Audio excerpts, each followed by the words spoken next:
Hello dear viewers, students, उम्मीद करता हूँ कि आप सब बखैर व आफियत होंगे।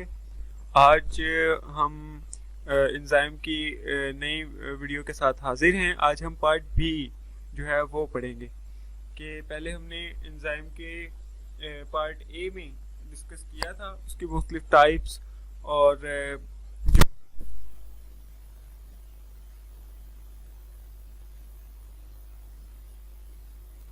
जरिए ओल्ड मेथड क्या था क्लासिफिकेशन का, उसे डिस्कस करेंगे। चलें जी शुरू, let's start the video.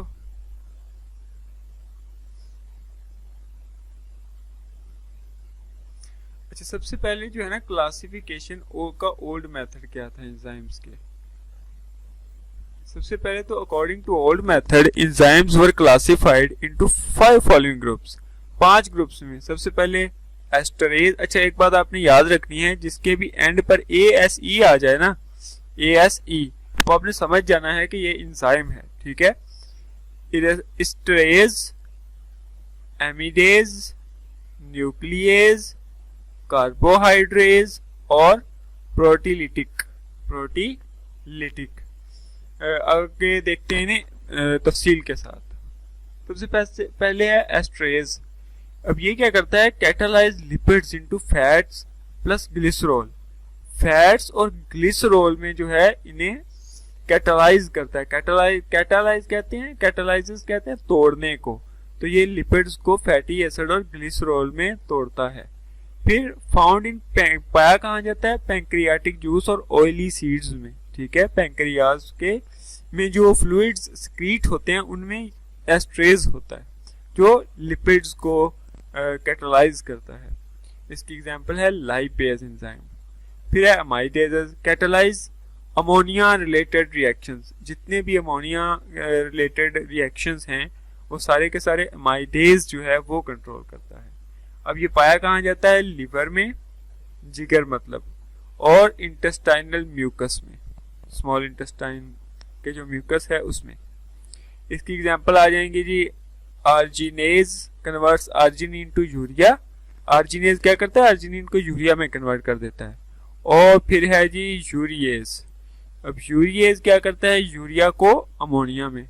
Arginase arginine को यूरिया में, फिर यूरिएज यूरिया को अमोनिया प्लस CO2 में कन्वर्ट कर देता है। ठीक है। तीसरा है न्यूक्लियस, एक्शन न्यूक्लियोटाइड। ये काम करता है न्यूक्लियोटाइड्स पर। और न्यूक्लियोटाइड क्या होता है, these are the building blocks of DNA and RNA।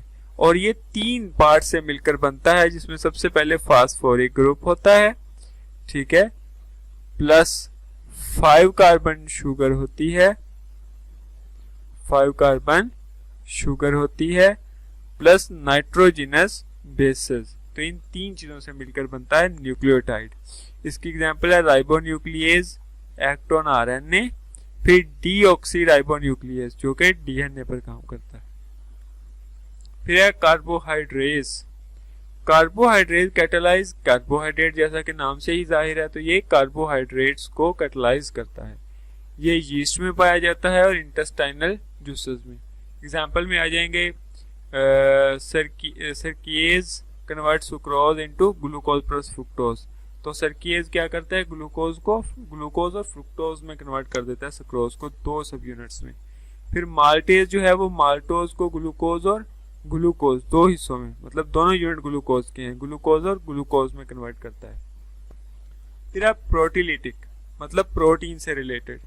ये क्या करता है, ब्रेक डाउन ऑफ प्रोटीन की ब्रेक डाउन करता है। ठीक है, और ये गैस्ट्रिक जूस में पाया जाता है जो कि स्टोमक में सिक्रीट होता है। ठीक है, इसकी एग्जांपल में आ जाएगी, बड़ी मशहूर एग्जांपल है पेप्सिन है। पेप्सिन क्या करती है, प्रोटीन को पेप्टाइड्स प्लस पेप्टोन्स में कन्वर्ट कर देती है। इसका इनएक्टिव होता है पेप्सिनोजन, और पेप्सिन जो है वो एक्टिव होती है। ब्रोमीलेन की यहाँ थोड़ा देख लेते हैं, बड़ी इंटरेस्टिंग सा है। Belongs to group of protein digesting enzyme. Protein digesting enzyme से के ग्रुप से ताल्लुक है ब्रोमीलिन का। ऑब्टेन फ्रॉम स्टेम और फ्रूट ऑफ पाइनएप्पल प्लांट। अब ये स्टेम या फ्रूट, पाइनएप्पल प्लांट जो है उसके फ्रूट से हासिल होता है bromelain.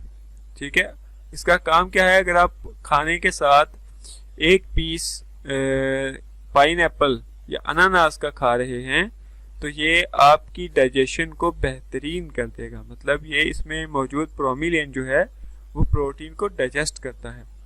When taken on empty stomach, bromelain support normal function of respiratory tract। इसमें एंटी हिस्टामीन प्रॉपर्टीज होती हैं, ठीक है, और इसका कलर होता है yellowish white colour, yellowish white in colour.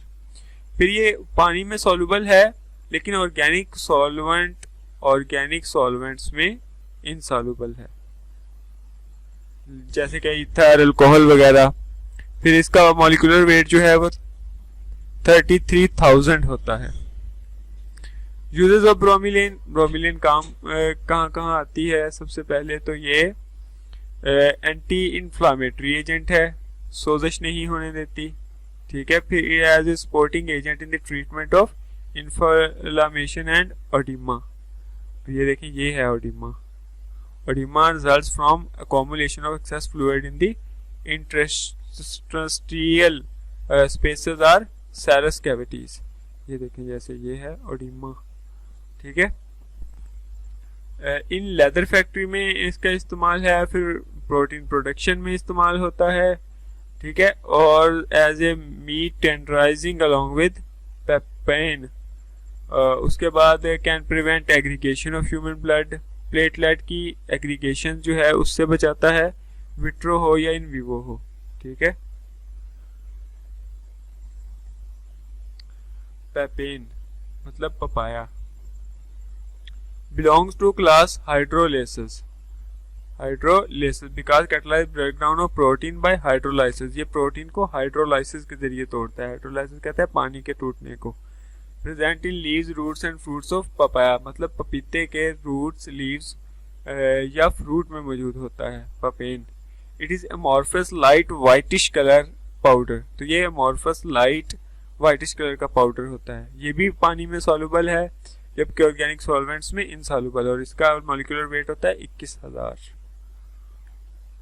Uses देख लेते हैं। It is a biochemical research involving analysis of protein में काम आता है, टेंडराइजिंग मीट में काम आता है, ठीक है, क्लैरिफिकेशन ऑफ बेवरेजेस में, सॉफ्ट और हार्ड ड्रिंक्स में।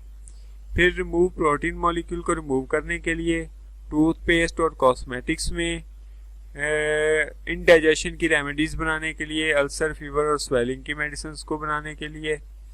फिर इंजाइम एक्शन क्लींजिंग एजेंट के तौर पर भी इस्तेमाल होता है सॉफ्ट कॉन्टैक्ट लेंसेज में। अब इनमें फर्क क्या है एंजाइम्स और कैटालिस्ट्स में?